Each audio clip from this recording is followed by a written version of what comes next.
quelque chose qui va peut-être vous sembler un peu différent de ce que vous avez l'habitude d'entendre. Parce que nous vivons les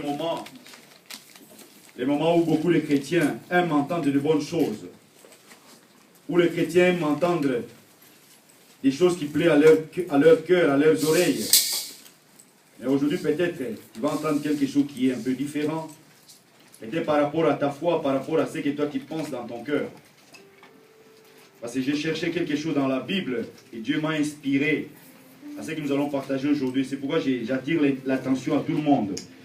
J'attire votre attention que vous puissiez vraiment me suivre comme il faut. Alléluia. Amen. Suivez-moi, soyons en contact, restons en connexion pour partager vraiment cette parole. Parce que nous vivons les temps mauvais. Alléluia. Amen. Nous vivons les temps mauvais, les temps où il y a tellement la confusion entre le bien et le mal, entre les choses de Dieu et les choses de l'ennemi.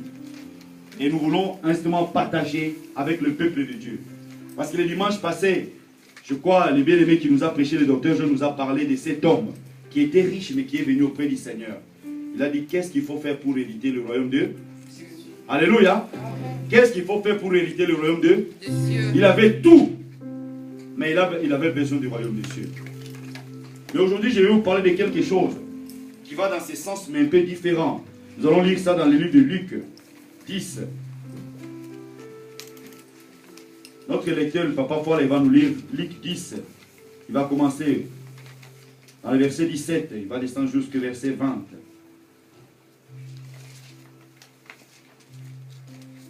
Nous allons tirer notre exhortation, notre conseil dans ces versets-là, afin que le peuple de Dieu puisse vraiment comprendre quelque chose. Luc, dans le Nouveau Testament, troisième livre du Nouveau Testament, parce qu'il y a Matthieu, Marc et Luc dans les évangiles. Luc 10, 17, il va descendre jusqu'à 20, je crois, puis on va peut-être descendre en bas après. Suivez s'il vous plaît, je veux que tous ensemble nous puissions vraiment suivre ces passages. Luc 10, 17.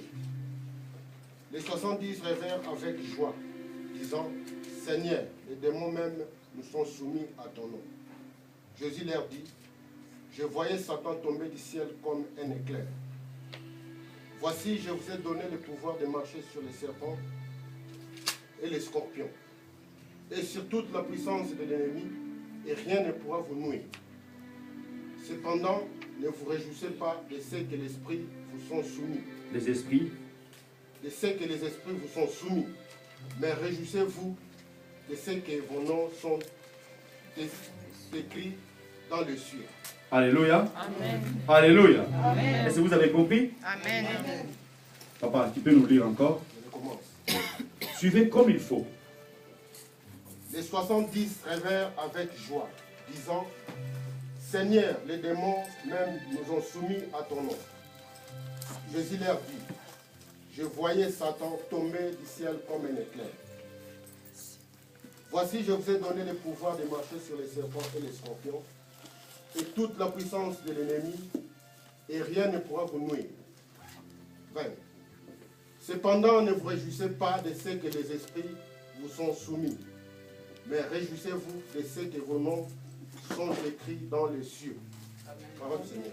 Amen. Alléluia. Amen. Il y a des choses là que je veux que nous puissions partager. Il y a la joie, parce que les démons, ils ont fait quoi? Ils sont soumis, parce qu'ils parlaient le nom de Jésus. Mais le Seigneur regarde, il dit, moi je voyais déjà Satan tomber du ciel, n'est-ce pas? Amen. Mais il leur dit, mais vous devez vous réjouir de quoi? Qu'est-ce qui va faire votre joie? Qu'est-ce qui va faire votre joie? Ce n'est pas parce que les démons vous sont soumis. Alléluia. Amen. Ce n'est pas parce que les démons vous sont soumis. Mais bien aimé, j'ai l'habitude de dire ici à la communauté, clairement, je dis écoutez, les jours où les gens, par exemple nous allons recevoir, ou moi ou un de nous, commence à faire tomber les gens ici, où les gens, le miracle commence à se produire. Une semaine seulement, il n'y aura plus de place ici, n'est-ce pas? Amen. Alléluia. Amen. Alléluia. Amen. Il n'y aura plus de place ici. Parce que les gens cherchent ceux qui frappent avec à l'air. Les gens cherchent les gens, ce qui frappe à leurs yeux.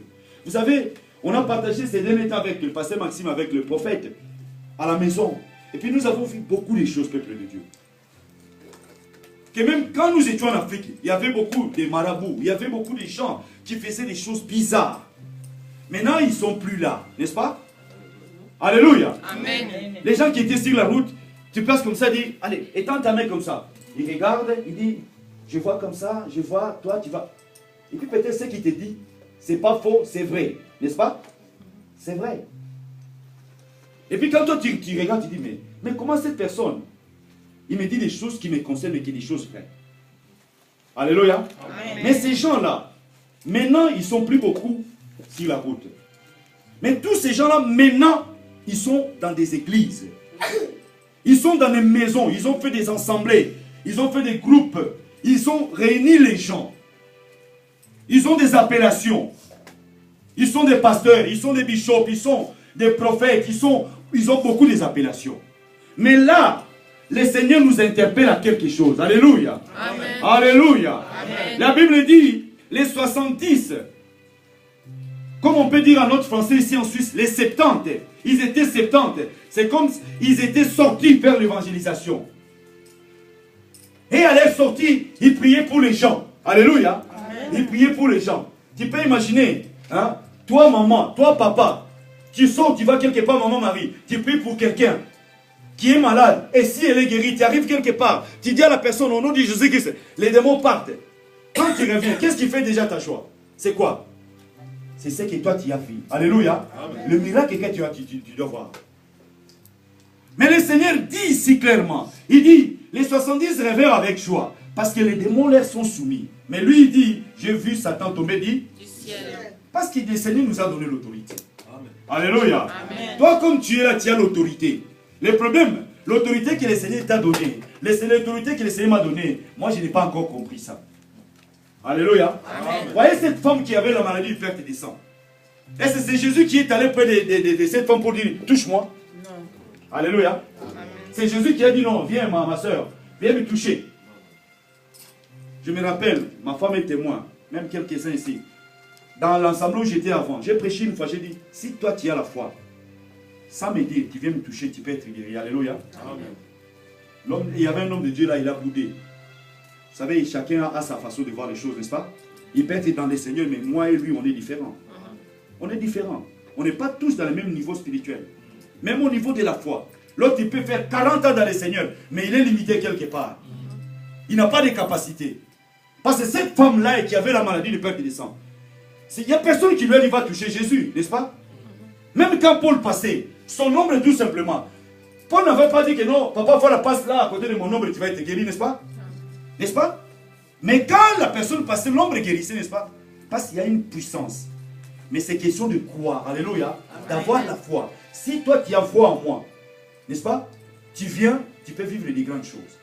Mais ce n'est pas ça ce qui va faire ta joie. Amen? Parce que maintenant, nous vivons les temps des différences. Les temps où tu vis dans la vérité, ou tu vis dans la fausseté. Alléluia. Amen. Tu vis dans la vérité ou tu vis dans la fausseté. Les temps où, peut-être comme tu es là, tu ne peux pas savoir ça c'est vrai ou ça c'est faux. C'est pourquoi le Seigneur dit ici, les 70, les 70, il revient. Ils étaient partis en mission. Mais quand ils reviennent avec joie. Ils étaient dans la joie de voir le miracle, de voir ce que le Seigneur faisait avec leurs mains. De voir que non, il y avait le miracle qui se produisait.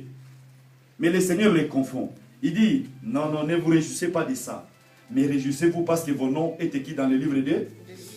Alléluia. Amen. Tu peux vivre le miracle aujourd'hui, ma soeur. Tu peux vivre le miracle aujourd'hui, mon frère. Mais au dernier jour, tu n'entres pas au ciel. Tu n'entres pas au ciel. Nous vivons le temps, beaucoup de gens, des hommes et des femmes, des gens qui se disent serviteurs de Dieu, mais qui travaillent avec des fétiches. C'est pourquoi vous entendez même à Kinshasa les édigmes qui disent, si vous voulez, je peux vous citer les noms. Mais heureusement, ils ne citent pas les noms, n'est-ce pas? Parce qu'il y a des gens qui sont là, qui sont au milieu de nous, ils ont des grandes assemblées plus que nous ici. Nous, aujourd'hui, on est comme ça. Mais ils ont des grandes assemblées. Mais si Dieu, aujourd'hui, il t'ouvre les yeux, tu verras que non, son nom n'est pas dans les livres de vie, n'est-ce pas? Mais à côté de ce que lui fait, il y a le fétiche. Comme disaient les hommes de Dieu, il dit, il est entré dans des chambres. Il est parti quelque part un peu très loin pour toucher des choses. Moïse devant Pharaon. Alléluia. Amen. Alléluia. Amen. Moïse devant Pharaon, il y avait quoi? Moïse, il faisait quoi? Alléluia. Amen. Moïse faisait quoi? Pharaon, il faisait quoi? Les deux, ça s'appelait quoi? Miracle, n'est-ce pas? Moïse, il fait sortir.